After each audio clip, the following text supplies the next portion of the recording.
Hey guys, welcome back to our channel. In this tech tutorial, we're going to reveal to you how you can add comments in your documents on Google Docs. So let us get started right away.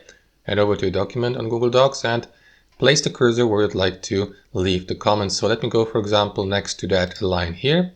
And what you want to do next, guys, is click here, and after that, click on that button here at the top, or use the shortcut Ctrl-Alt-M to add a comment.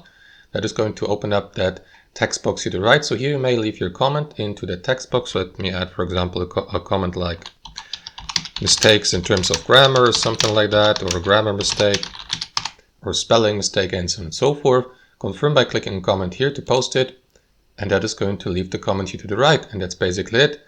You may, for example, click on that check mark icon to mark it as result and to hide that comment.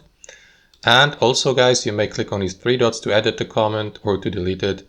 And that's basically it. That's how it works in practice. Thanks for watching. Hope you enjoyed this video, got some value from it, and we'll catch you later.